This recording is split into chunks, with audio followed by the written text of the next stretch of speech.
उपस्थित सर्व भाविक आणि सज्जन, सर्व समर्थ सेवेकरी आणि राज्याच्या देशाच्या सीमारेषा ओलांडून आज आपण प्रधान केंद्रात स्वामींना नतमस्तक होऊन आशीर्वाद घेण्यासाठी आहात.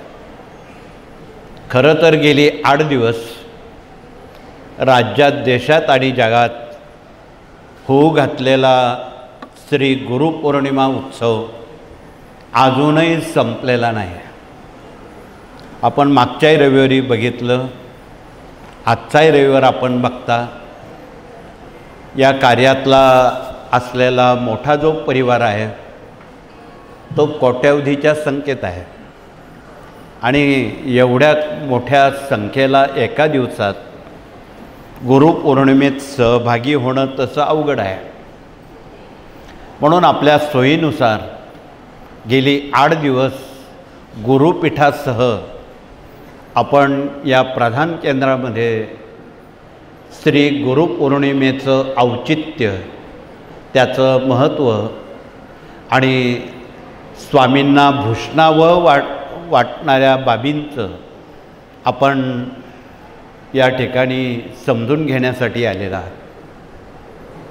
गेली 8 दिवस स्वामींकडे आपण गुरुपद मागण्यासाठी आणि हयात त्यांची कृपा संपादन करण्यासाठी, आशीर्वाद संपादन करण्यासाठी आपला बहुमोल वेळ खर्ची घालून मेहनतीनं आपण आलेला आहात. आज राज्याच्या अनेक ठिकाणाहून, बहुविध राज्यातून देखील आलेला आहात. त्यापैकी केंद्रशासित प्रदेशातून मोठ्या प्रमाणात दीव, दमण, सेल्वास, वापी या भागातून मोठ्या प्रमाणात सेवेकरी आलेले आहेत.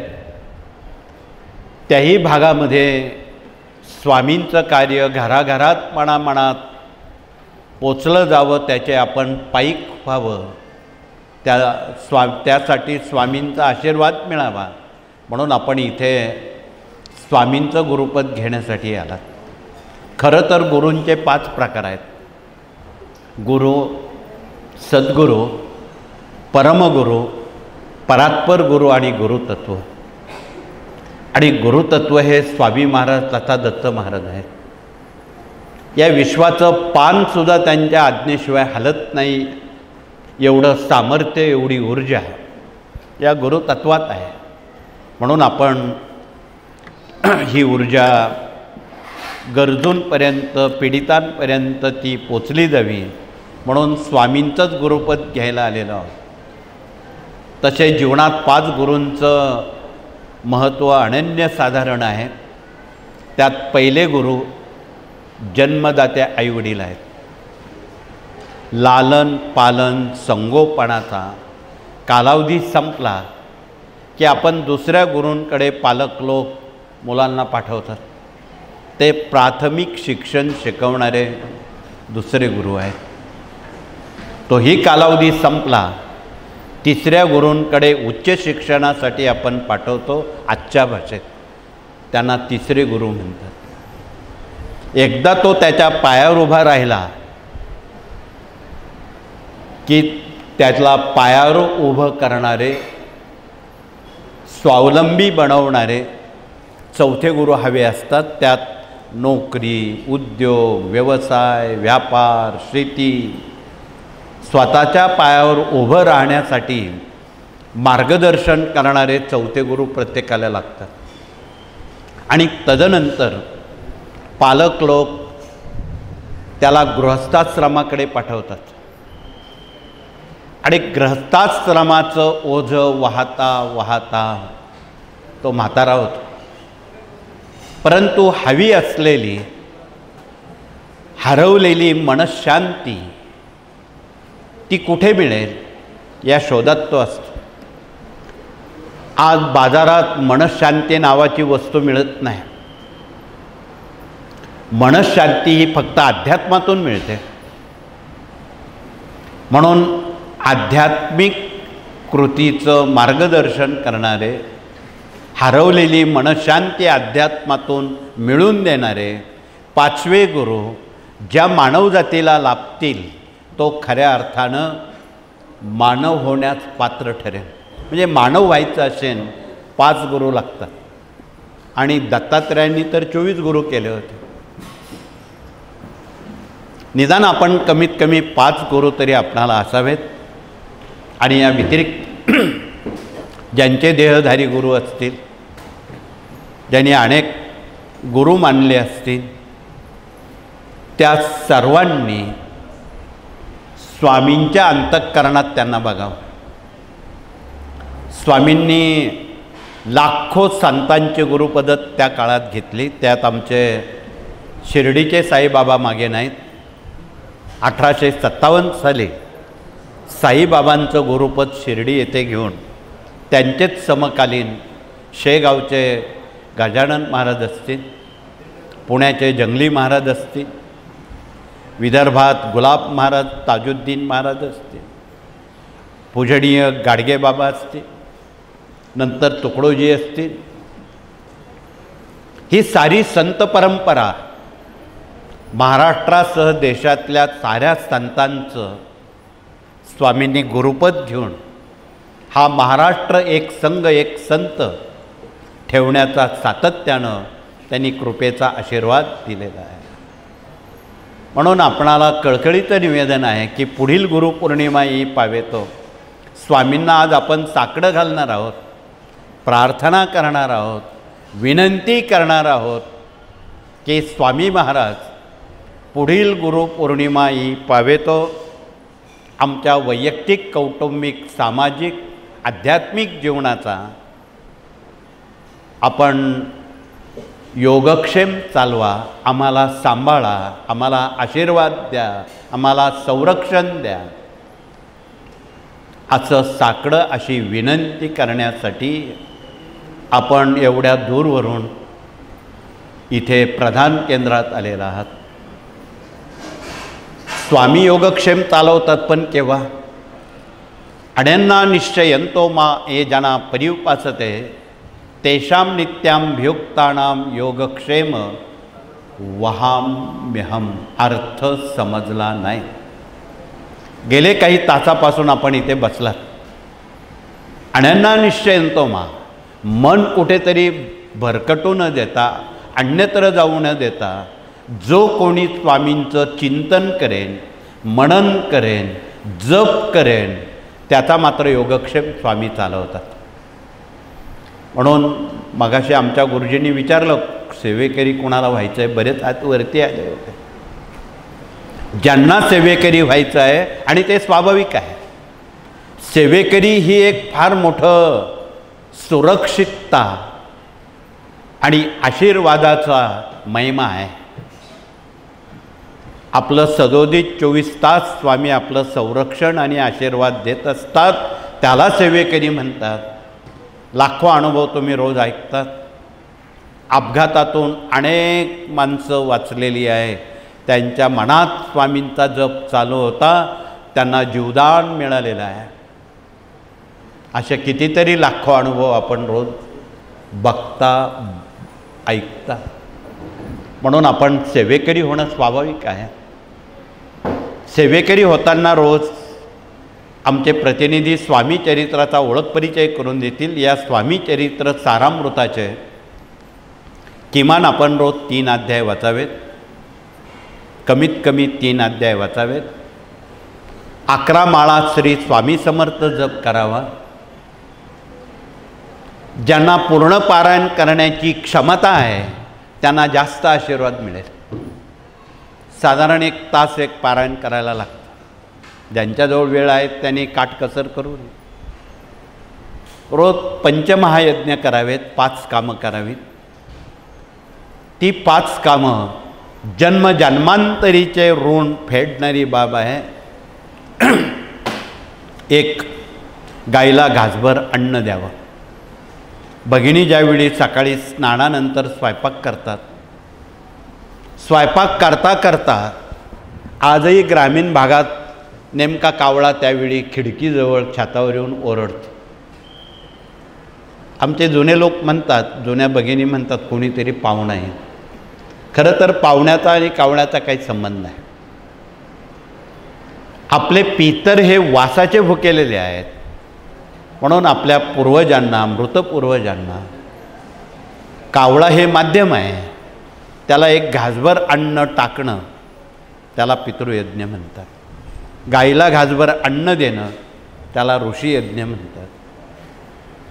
अग्नीला थोडंसं तूप टाकणं त्याला देवयज्ञ म्हणतात.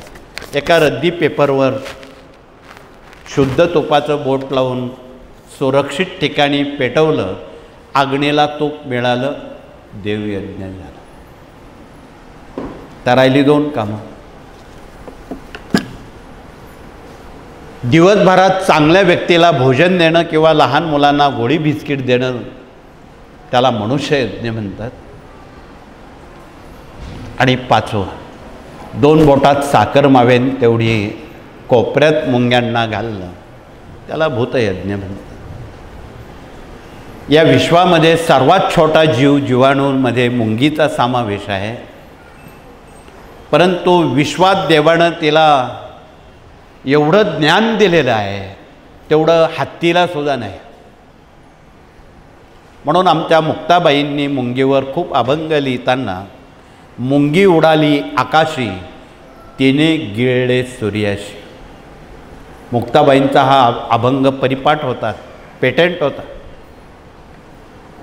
मुंगी चालताना रेषेत चालते, म्हाताऱ्या मुंग्यांना अन्न पुरवठा करते, सांभाळते. यावर आमच्या कबीरजींनी, रैमनजींनी, गोस्वामी, तुळशीदासांनी खूप अभंग लिहिले.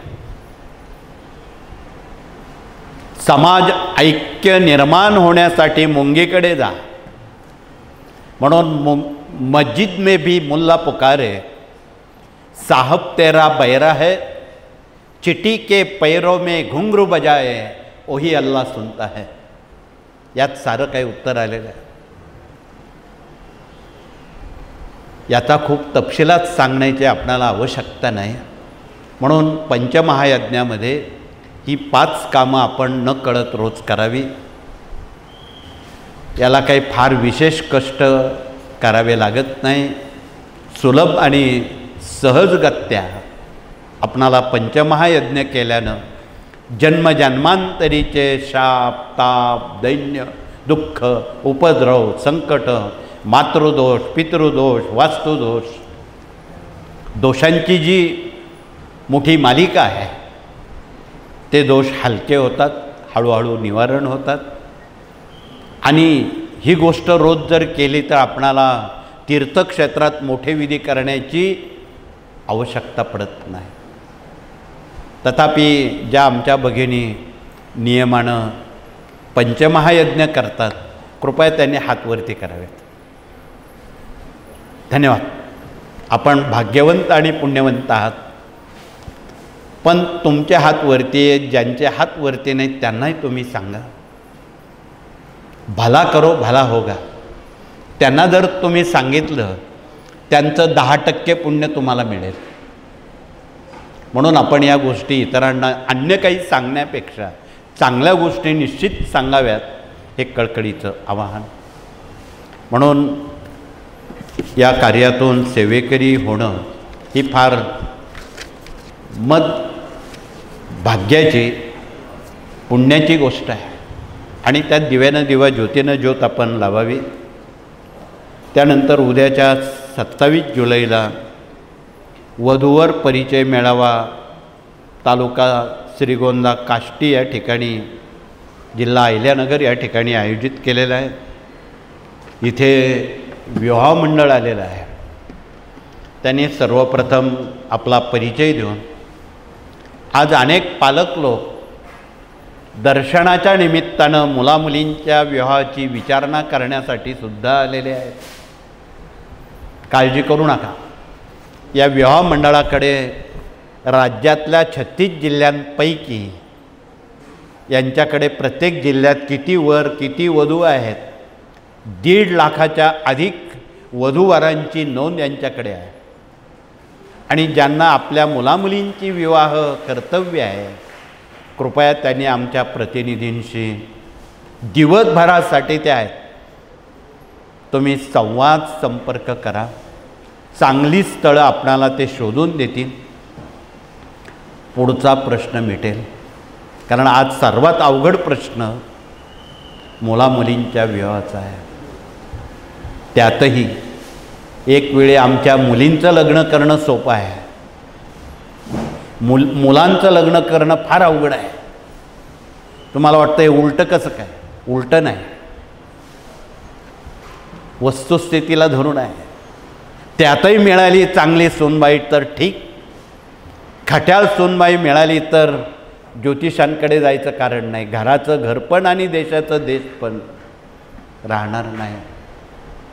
म्हणून या कार्यानं संस्कार केले तर संस्कृती टिकेल, संस्कृती टिकली तर धर्म टिकेल, आणि धर्म टिकला तरच देश टिकेल हा नारा वाजवलेला आहे. आणि यामध्ये 18 विभागांचा समावेश आहे. त्यात विवाह मंडळाकडे भारतीय संस्कृती जोपासण्याचं काम, धर्म, अर्थ, काम आणि मोक्ष हे भारतीय संस्कृतीचे 4 खांब आहेत. आणि त्याला जोपासणं, सांभाळणं, जनतेपर्यंत विश्वासानं पारदर्शकपणे पोचवणं ही मोठी हमी आहे. आणि एवढंच नाही, गेल्या 70 वर्षात आज तागायत स्वामींच्या कृपेनं जेवढी विवाह सेवेकऱ्यांची झाली, आज तागायत एकही घटस्फोट फारकती झालेल्या नाही. म्हणून थोडक्यात आपलं जीवित सुखी करायचं असेल तर आपण अवखळ बुद्धी वापरू नका. धीर गंभीरपणे ऋणानुबंधानं मुलामुलींची विवाह करा. आज मोठ्या महानगरांमध्ये बोलण्यासारख्या काही गोष्टी राहिल्या नाहीत. शिक्षण घेता घेताच काही मुलं आईवडिलांना न विचारता विवाह करून मोकळे होतात, तेही कोर्टात जाऊन. अनेक न्यायाधीश इथे आलेले आहेत आणि आमच्याकडे येऊन ढासाढासा रडतात. हा प्रश्न मोठा ऐरणीवर आहे. नशीब 6 महिने ते विवाह टिकतात. कालांतरानं तीच जोडपी त्याच कोर्टात वादी प्रतिवादी म्हणून उभे राहतात. ही गोष्ट चांगली नाही देशाच्या दृष्टीनं. आणि आज घटस्फोटाचं वाढतं प्रमाण चिंताजनक आहे पालकांसमोर. म्हणून ही गोष्ट तशी गंभीर आहे. म्हणून आपण विवाह मंडळं गावागडी उभी करावीत. एक काम कमी झालं तर चालेल. भारतात जेवढ्या ग्रामपंचायती आहे, महाराष्ट्रात जेवढ्या ग्रामपंचायती आहेत, त्यातल्या एका सदस्याकडे गावाला विकासाकडे न्यायचं असेल तर आपला एक प्रतिनिधी तिथे बसवावा. फावल्या वेळेत तिथे विवाह मंडळ चालवावं आणि त्या गावाच्या वतीनं गोरगरिबांची विवाह आपणाला बिना हुंड्यानं, बिना सोन्या नाण्यानं, अति अल्प खर्चानं साखरपुड्यात करायची आहेत आणि करत आहोत. एवढंच नाही, आत्महत्या करणाऱ्या कुटुंबियांच्या मुलामुलींची विवाह प्रश्न ऐरणीवर आहे. एवढंच नाही, जे देशाचं संरक्षण करतायत 24 तास, ज्यांच्या जीवावर आपण झोपतो, अशा शहीद जवानांच्या मुलामुलींची लग्न कोण करेल? सरकार काही करणार नाही. ही एक सामाजिक बांधिलकी, सामाजिक सद्भावना आणि माणुसकीची संस्कृती आपणाला या देशातून मनामनापर्यंत, घराघरापर्यंत पोचवायची आहे. हे काम कोण करेल? म्हणून हे काम करणाऱ्या माध्यमांची नितांत जरूर आहे. आज जनतेत अनेक या प्रकारची दुःख आहेत. माणसं येऊन इथे ढासाढासा आमच्याकडे रडतात, त्यांना कोणी वाली नाही. म्हणून आपण गावागणिक जर हे 18 विभाग सुरू केले, आम्ही यांना मिसाईल म्हणतो. हे असं मिसाईल आहे, लढाईत जे मिसाईल वापरतात ती माणसं मारतात, विध्वंस करतात. पण आमच्याकडं 18 मिसाईल असे आहेत की देशाला, माणसांना आणि मनांना वाचवतात. अशी मिसाईल तयार करायची आहे. त्यातलं पहिलं मिसाईल मूल्य शिक्षण आहे. इथे आज आमचे गुरुजन प्रतिनिधी आलेले आहेत, काही भगिनी आहेत. त्यांच्याकडे अत्यंत विश्वासानं हे मिसाईल सोपवलेलं आहे. त्यात गर्भसंस्कार आहे, मूल्यसंस्कार आहे, शिशुसंस्कार आहे आणि उद्याच्या भविष्यकाळात घराघरात पुंडलिक आणि श्रावणबाळ तयार होणं गरजेचं आहे. का? तुमचं म्हातारपण त्यांच्या हातात आहे. आणि या देशात आपण बघता कितीतरी वृद्धाश्रम वाढीच लागलेले आहे. ही चांगली गोष्ट नाही. या देशात वृद्धाश्रम मुक्त भारत करायचा असेल, हुंडामुक्त महाराष्ट्र करायचा असेल, तर हे मिसाईल आपल्याला घराघरात पोचवावे लागणार आहे. म्हणून आपणाला कळकळीचं निवेदन आहे की आमचे जेवढे सेवानिवृत्त शिक्षक आहेत आणि सेवेत आहे, तुम्ही विश्वासानं त्यांच्याकडे मूल्य शिक्षणाची जबाबदारी द्या. त्यामध्ये विद्यार्थ्यांना कसं घडवावं, कसं शिकवावं, शिक्षकांनी कसं शिकवावं आणि पालकांनी कसं वागावं. बरेच पालक लोक परीक्षाजवळ आली त्या मुलांना टोचत राहतात, तो अभ्यास करत नाही, तो अभ्यास करत नाही, अनेक वेळा. आणि खरोखर असं खूप वेळा बोललं ती मुलं अभ्यासच करत नाही. म्हणून त्यांच्याशी संवाद साधणं ही शिकवण या विभागाकडून सातत्यानं केली जाते आणि आदर्श पिढी, निर्व्यसनी पिढी यातून आपणाला घडवणं क्रमप्राप्त आहे. या देशाचं संरक्षण करण्यासाठी निर्व्यसनी पिढीची गरज आहे. आणि शत्रुपक्ष आपल्यावर टपलेला आहे, शत्रू देश आपल्यावर टपलेले आहे. तुम्ही रोज वृत्तपत्रात वाचता अनेक प्रकारच्या सीमेवर वाढणाऱ्या तस्करी, त्यात काही ड्रग्स आहेत, त्यामध्ये तरुण पिढी व्यसनाधीन करण्याचं सामर्थ्य आहे. असा प्रकार चालू आहे, तो आपणाला कायमचा थांबवायचा आहे. म्हणून या देशाची तरुण पिढी, आदर्श नागरिक, कर्तृत्ववान पिढी, निर्व्यसनी पिढी घडवणं क्रमप्राप्त आहे. हा थोडा कौटुंबिक सामाजिक मामला आहे, पण याकडे आपण लक्ष ठेवावं हे कळकळीचं आवाहन. पुढचा विभाग या ठिकाणी प्रश्न उत्तर प्रतिनिधी आलेले आहे. ते आपला परिचय देताना सूर्योदय ते सूर्यास्तापर्यंत इथे विनामूल्य मार्गदर्शन लेखी स्वरूपात केलं जातं. कृपया आपला प्रश्न लेखी असावा. आमचे प्रतिनिधी आपणाशी पेपर देतील आणि त्या पेपरवर आपले वैयक्तिक कौटुंबिक असणाऱ्या समस्या थोडक्यात आपण लिहाव्यात. त्यावर लेखी उत्तर या कार्यातून आपणासमोर दिलं जाईल. त्यासाठी एक किमान 2-3 तास तरी आपणाजवळ वेळ हवा आहे. 3-4 तास किमान लागतात आपणापर्यंत पोचायला. म्हणून आपण विनामूल्य मार्गदर्शनातून मानवाचं कल्याण, भारतीय संस्कृती, निर्माण होणाऱ्या मानवी समस्या याचं निवारण कसं करावं घर बसल्या याची उपरोक्त माहिती या विभागाकडे दिलेली आहे. म्हणून हे सुद्धा एक वेगळं मिसाईल आहे, मनशांती मिळवून देणार. म्हणून हरवलेली मनशांती आपण कुलधर्म कुलाचारातून, भारतीय संस्कृतीतून पुन्हा ती परत आणू. पैकी बऱ्याच जणांना आपली देवी कोणती आहे, खंडोबा कोणता आहे, गोत्र कोणता आहे माहीत नाही.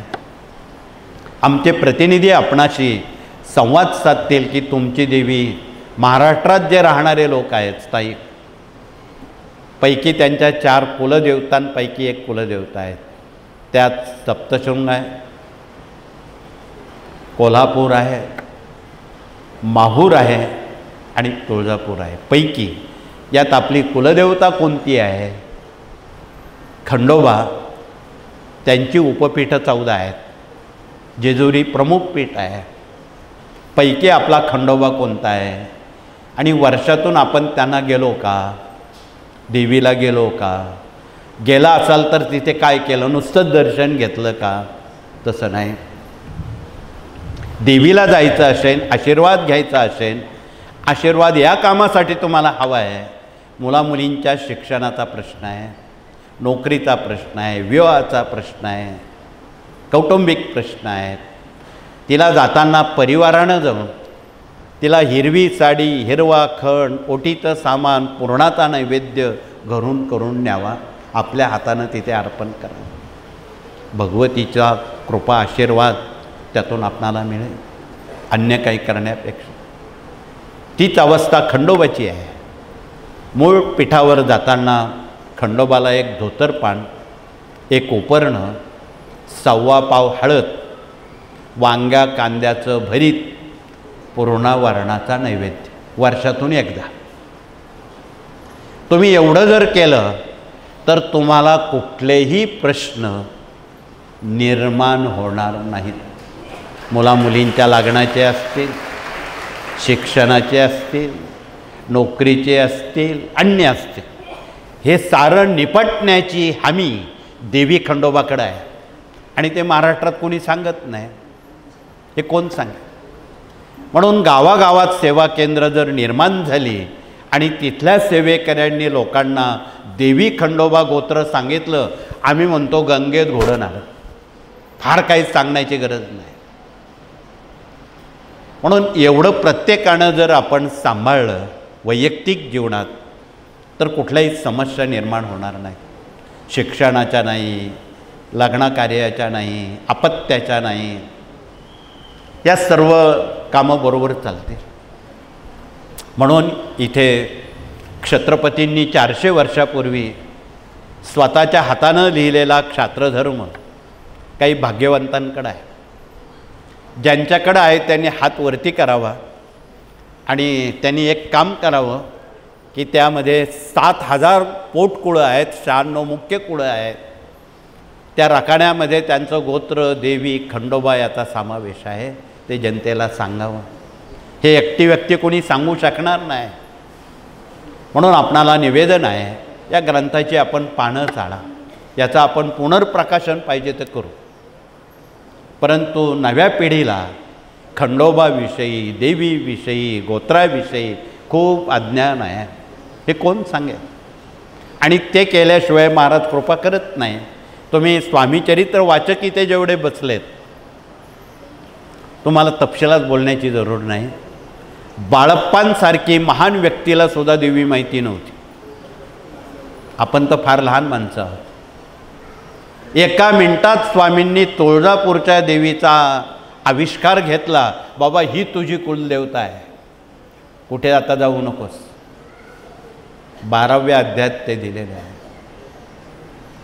किती सांगितलं तेवढं थोडं आहे. विषयांतर न करता या सर्व 18 विभागातून आपलं वैयक्तिक, कौटुंबिक, सामाजिक आणि आध्यात्मिक जीवन एक उज्ज्वल परंपरेकडे नेण्यासाठी भारतीय संस्कृती, देश, धर्म, सदाचार पूर्ववत आणण्यासाठी ह्या 18 मिसाईल आपण रोज वापरा, हे कळकळीचं आवाहन. पुढचा विभाग या ठिकाणी डॉक्टर लोक आलेले आहेत. मराठवाड्यासह अन्य जिल्ह्यातून आज डझनभर डॉक्टर आपल्या सेवेत आलेले आहेत. आणि आपणाला माहीत आहे, इथे गेलं का महाराज फार मोठे डॉक्टर आहेत. कॅन्सरसारखे आजार 3 आठवड्यात बरा करण्याची क्षमता ज्या दव्यात आहे, तो दवा इथे उपलब्ध आहे. तो बिना केमो, बिना वेदना, बिना शस्त्रक्रिया यावर मात करणार आहे. म्हणून इथे सप्तरंगी काढा आहे, सप्तरंगी मूळ आहे. सर्व प्रकारचे कॅन्सर तो बरा करतो. ज्यांना घशाचा, रक्ताचा कॅन्सर आहे त्यांच्यासाठी रानबिंडीसारखा दवा नाही, तो 3 आठवड्यात बरा करतो. ज्यांच्या पोटात कॅन्सरच्या किंवा कुठल्या गाठी आहे, गायनॉलॉजिक सांगतात, घाबरून देतात भगिनींना. तुम्ही घाबरून जाऊ नका. वेखंड नावाची वनस्पती आहे, ती देशी गाईच्या गोमूत्रात घासून प्राशन केल्यास पोटातल्या गाठींचं पाणी करण्याची क्षमता या दव्याची आहे. अर्थात दवा कडू आणि तुरट आहे, तुम्हाला डोळे झाकून घ्यावं लागेल. पटेल त्यांनी अवश्य घ्या. तुकाराम महाराजांच्या गाथेमध्ये वृक्षवल्लरी आम्हा सोयरे बा वंचरे, हे कुणासाठी आहे? म्हणून आपण निसर्गापासून दूर न जाता निसर्गाकडे वळावं आणि साऱ्या औषधींचा गुणधर्म कृपया आपण समजून घेण्याचं केलं, अनंत माणसांवर उपकार होतील आणि ते दुःखित लोक दुवा देतील. हे कार्य त्यावरच चालू आहे. आजपर्यंत गेल्या 2 दशकामध्ये किमान 2 लाखापेक्षा अधिक लोकांचा कॅन्सर या औषधांनी बरा केलेला आहे. कापाकापी टळलेली आहे, आयुष्य परत मिळालेलं आहे. गोरगरीब माणसांजवळ केमो करण्यासाठी एवढे पैसे नाहीत. एका केमोला 80,000 रुपये लागतात. असे कितीतरी केमो करावे लागतात, परंतु गॅरंटी नाही. इथे गॅरंटीनं आम्ही सांगतो आणि 80 पैसेसुद्धा लागत नाही. हा फरक आहे. म्हणून आपण विश्वासानं या साऱ्या बाबींकडे कृपया सहानुभूतीपूर्वक लक्ष द्यावं आणि या वनस्पत्यांचं महत्त्व सर्वांपर्यंत कृपया पोचून त्यांना उपकृत करून त्यांना नवसंजीवनी द्यावी, हे कळकळीचं आवाहन आज डॉक्टरांनी आपणाला केलेलं आहे. इथे आज डझनभर डॉक्टर आलेले आहेत. जे रुग्ण विविध विभागाचे असतील त्यांनी आमच्या डॉक्टरांशी संवाद दिवसभरासाठी साधून आपलं आरोग्याची आपण काळजी घ्यावी, हे कळकळीचं आवाहन. तसं आमच्या माता भगिनींच्या मसाल्याच्या डब्यामध्ये डझनभर औषधं आहेत. एक जिरं नावाचा जिरं आहे, मिरं आहे. ते एवढे सामर्थ्यशाली आहे, ज्यांचं हिमोग्लोबिन कमी झालेलं आहे किंवा पेशी कमी झालेल्या आहेत, अशांनी 1 ग्रॅम जिरं विड्याच्या पानात चावून खाल्लं, 3 दिवसात पेशी पूर्वपदावर येतात आणि हिमोग्लोबिन 14 ते 15पर्यंत वाढतं. म्हणून पाकशास्त्रामध्ये साऱ्या भगिनींनी जर त्या मसाल्याचा डब्याचा अभ्यास केला तर तुम्हाला डॉक्टरकडे जायची गरजच नाही, असं आमचं कळकळीचं सांगणं आहे. म्हणून स्वयंपाकशास्त्राकडे भगिनी वर्गाने कृपया सहानुभूतीपूर्वक लक्ष द्यावं, हे कळकळीचं आवाहन.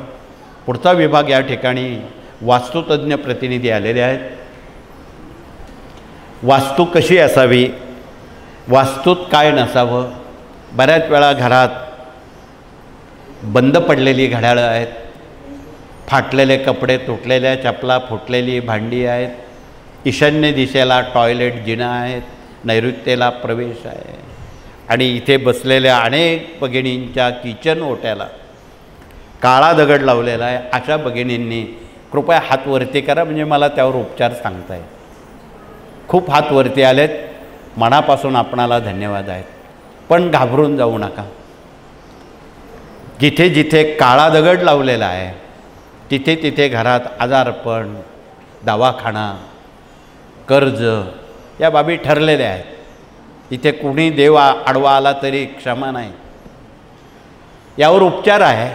आमचे प्रतिनिधी आपणाशी वास्तुतज्ञ संवाद साधत आहेत की जाता जाता आता घरी गेल्यावर एक पांढऱ्या रंगाचा किंवा पिवळ्या रंगाचा ऑइल पेंटचा डबा आणा आणि जेवढा काळा दगड आहे त्याला पिवळा किंवा पांढरा करा.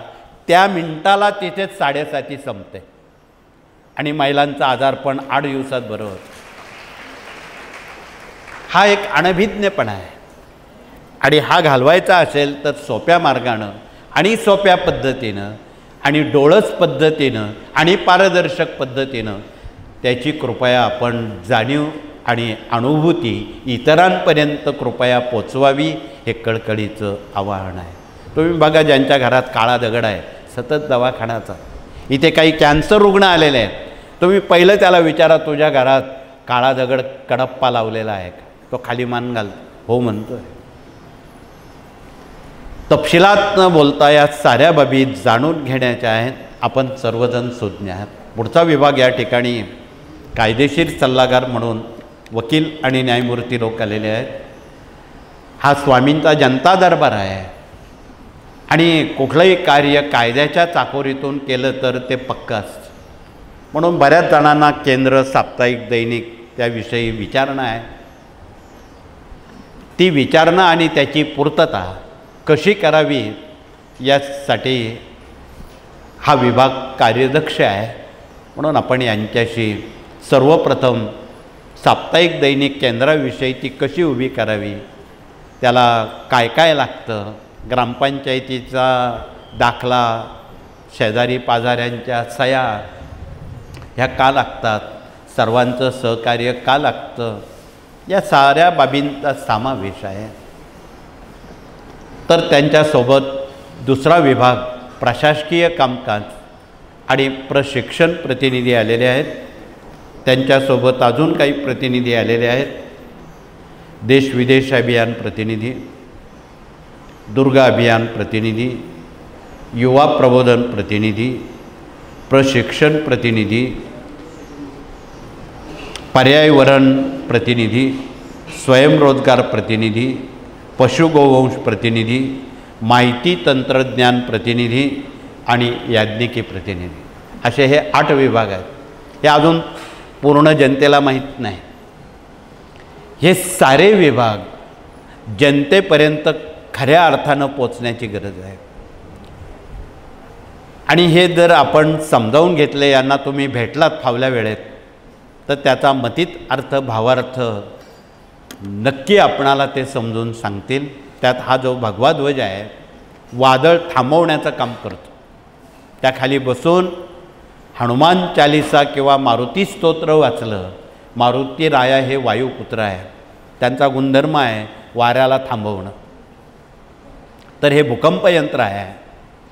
भूकंप थांबवण्याचं काम किंवा कमी रिस्टर करण्याचं काम हे भूकंप यंत्र करतं. ते आपण भुवनेश्वरहून ओरिसातून आणलेलं आहे. आमचे पूर्वज एवढे हुशार होते ऋषीमुनी, त्यांनी भुवनेश्वरला देशाचा एक सुवर्ण मध्य साधून देशात भूकंप होऊ नये म्हणून भुवनेश्वर देवता स्थापन केली. परंतु दुर्दैवानं आज तिथे बोलण्यासारखं नाही. त्या यंत्राला तिथे तडे पडलेले आहे, दुर्लक्षित झालेलं आहे, कोणीही पूजा करत नाही. हे दुर्दैव आहे. म्हणून आपण तरी कोणीतरी गावोगावी त्याची प्रतिकृती बसवली, गावागावात मोठे भूकंप टळतील, वित्त आणि मानवहानी टळेल. हा त्यामागचा सामाजिक हेतू या कार्याचा आहे. शेवटचा विभाग या ठिकाणी मराठी अस्मिता आणि भारतीय संस्कृतीत काम करणारा भगिनी वर्ग आलेला आहे. आज अनेक भगिनी खूप आशेनं स्वामींकडे आशीर्वाद घेण्यासाठी आलेले आहेत. त्यात त्यांचे 2 प्रश्न आहेत. तुमच्या पोटात ते आमच्या होटात आहे. एक, व्यसनाधीनता घालवणे. कुटुंबामध्ये चोरून व्यसनं करणारे लोक कमी नाहीत.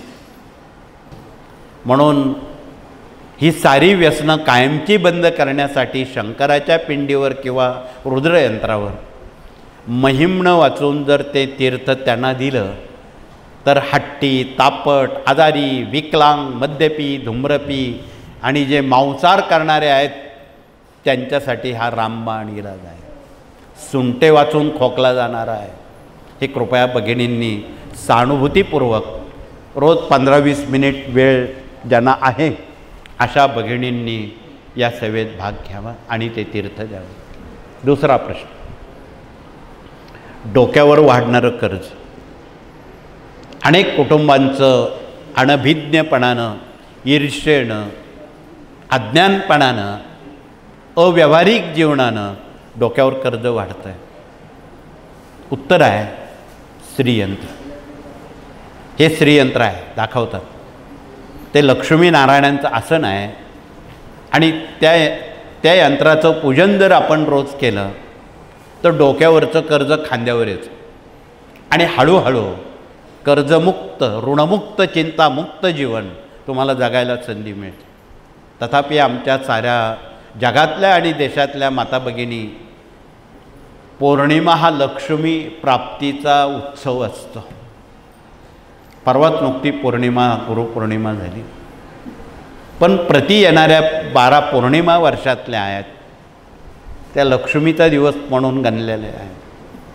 त्या दिवशी जगातल्या अमेरिकेसह, दुबईसह, ओमानसह भगिनी घरच्या घरी प्रतिपौर्णिमेला सत्यनारायण करतात. बघा, एक वाटीभर शेऱ्याचा प्रसाद बनवतात, मराठी 5 अध्याय सत्यनारायणाची पोथी वाचतात, पाटावर 3 सुपाऱ्या मांडतात. विष्णू गायत्री, लक्ष्मी गायत्री, कुबेर मंत्र, व्यंकटेश स्तोत्र आणि कमळगड्ड्याची माळ ती दाखवा. ती त्यावर श्रीयंत्रावर अर्पण करतात आणि दुसऱ्या हातात विष्णूंना आवडणारी तुळशीच्या माळेवर विष्णू गायत्री, लक्ष्मी गायत्री, कुबेराचा मंत्र म्हणतात, आरती करतात. सत्यनारायण झाला. म्हणून आमच्या जगातल्या भगिनी आता एवढे पुरोहित कुठून आणणार सत्यनारायण करायला? एवढे मिळणार नाही. परंतु जगामध्ये सर्वात जास्त पौरोहित्य आमच्या माता भगिनी करतात. हे लपून ठेवण्याची बाब नाही. तथापि ज्या भगिनी प्रति पौर्णिमेला स्वतः सत्यनारायण करतात त्यांनी हातवरती करावेत. बरेच हातवरती आलेले आहेत, त्यांना मनापासून धन्यवाद आहेत. पण ज्यांचे हातवरती नाही त्यांना सांगण्याची जबाबदारी आपण घ्या. तुम्ही त्यांना सांगितलं तर त्यांचं काही टक्के पुण्य तुम्हाला मिळेल. म्हणून हे पुण्य लुटण्याचं, संचय करण्याचा हा एक पर्वणी आहे. म्हणून यात कृपया आपण भाग घेऊन या सर्व बाबी नव्या पिढ्यांना, कॉन्व्हेंटमध्ये शिकणाऱ्या नव्या पिढ्यांपर्यंत पोचवा. कॉन्व्हेंट पिढी नवी अध्यात्मापासून परावृत्त होत चाललेली आहे. सुरक्षेचा प्रश्न ऐरणीवर आहे. मराठी अस्मितेतून भगवतीची सेवा करताना मातोश्री जिजाऊ साहेबांचा जीवनादर्श तुम्ही ठेवला आणि तसं जर वागलात, आजही आणि जगात उद्याही आमच्या मुली आणि भगिनी सुरक्षित राहतील अशी आम्हाला खात्री आहे. त्यांच्याकडे भगवतीनं एक मिसाईल दिलेलं आहे संरक्षणाचं, त्याचा वापर करा. त्याचं नाव आहे कंकण. ज्या मुली भगिनी कंकण घालतात त्यांचं रक्षण भगवती करते. उदाहरण द्यायचं झालं, आजही आमच्या ग्रामीण भारतामध्ये साऱ्या ग्रामीण भागात भगिनी अनेक कंकणं 9 घालतात. पण ज्यावेळी कधी कधी भांड्याला भांडं लागतं त्यावेळी जोरदारपणे ते कंकण मागे घेतात. जसं जसं कंकण मागे घेतात तसं तसं त्या देहामध्ये आदिमाया शक्ती प्रकट होते, सामर्थ्य प्रकट होतं, ऊर्जा प्रकट होते. पण भांडण्यासाठी नको, संरक्षण करण्यासाठी त्या कंकणाचा वापर करा.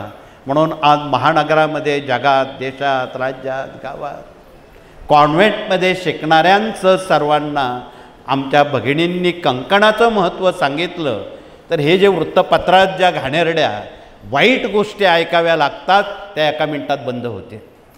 हे आमचं कळकळीचं आव्हान आहे. हे मिसाईल तुम्ही वापरा, अनुभव घ्या. आजपर्यंत आमच्या जुन्या माता भगिनींनी ते मिसाईल वापरलं, काय झालं? चांगल्याच गोष्टी घडल्या. आम्ही परवा सातपुड्यात काही वर्षापूर्वी एक भगिनींचा, आदिवासी भगिनींचा मेळावा घेतला. त्या सातपुड्यामध्ये आपणाला आश्चर्य वाटेल, सारे पालक 9-10 वर्षाच्या वयाच्या मुलींच्या पाया पडायच्या. आम्हाला आश्चर्य वाटलं, माहीत नव्हतं आम्हाला ते का पाया पडतात म्हणून. काही पालकांना विचारलं, तुम्ही पालक आहात, तुम्ही मुलींच्या पाया का पडता? हो म्हणे, सांगतो. ही आमची परंपरा आहे हजारो वर्षाची आणि आम्ही त्या मुली नसून तिला देवी स्वरूपात बघतो म्हणे. आणि आमच्या समाजात आज तगायत कुठलीही अनाचार, अत्याचार असल्या घटना झालेल्या नाहीत आणि होणारही नाहीत अशी आम्हाला खात्री आहे. का? ती कंकण. म्हणून कंकण हे फार मोठं मिसाईल आहे. हे विज्ञानातून काम करणाऱ्या लोकांना कोण सांगेल? ज्यावेळी भगिनी स्वयंपाक करतात त्यावेळी कंकण मागे पुढे घेतात आणि त्या मनगटात 3 बटणं आहेत. आत्मविश्वास वाढवण्याचं, निरोगी जीवन बनवण्याचं. त्यात कफ, वात, पित्त ही 3 नाड्या आहेत. त्यांची हालचाल झाली की आरोग्य अबाधित राहतं. म्हणून कंकण घाला. इथे आमचे डॉक्टर लोकसुद्धा सगळ्या मुलींना, भगिनींना सांगतात, तुम्ही कंकण घाला. हा औषध हे नाममात्र आहे, सामर्थ्य कंकणाचं आहे. म्हणून सामर्थ्य आहे चळवळीचे, जो जो करील तयाचे, परी अधिष्ठान असावे स्वामींचे. विषयांतर न करता पुनश्च आपणाला गुरुपौर्णिमेच्या उत्तर संध्येच्या शुभेच्छा देऊन मी अधिक वेळ आपला घेणार नाही. आपणाला अनेक ठिकाणी गुरुपीठासह अनेक ठिकाणी जायचं आहे. वेळेला विराम करून पुनश्च या गुरुपौर्णिमेच्या उत्तर संध्येच्या आपणाला मनापासून शुभेच्छा आणि धन्यवाद देऊन आपण हात जोडून प्रार्थना करू. आणि प्रार्थनेनंतर पहिल्या गेटनं भगिनी समाधीमठ औदुंबर यज्ञशाळेला केवळ परिक्रमा करून उभ्यानं स्वामींना हात जोडतील, मुजरा करणार नाहीत. गर्दी असल्यामुळं मनुष्य पुढचा वाकला की मागचा पडतो, म्हणून मुजरा करू नका, उभ्यानं दर्शन घ्या. तदनंतर भगिनीनंतर पुरुष वर्ग नंबर 2च्या गेटनं पाठोपाठ भगिनींचं संपल्यानंतर पुरुष वर्ग येतील. पहिला मान इथे गेल्या 80 वर्षापासून भगिनींना दिलेला आहे. स्वामी युगाचे युगप्रवर्तक आणि परमपूज्य दादांचे गुरु पिठले महाराजांनी भगिनींना मोठा मान दिलेला आहे आणि त्या इथे माहेरी आलेल्या आहेत, अशी पद्धत आहे. म्हणून त्यांनी त्याप्रमाणे ते आचरण करावं हे कळकळीचं आवाहन. अधिक वेळ विलंब न करता पुन्हा एकदा आपणाला शुभेच्छा देऊन हात जोडून प्रार्थना करून हे सत्र या ठिकाणी थांबवतो. श्री स्वामी समर्थ.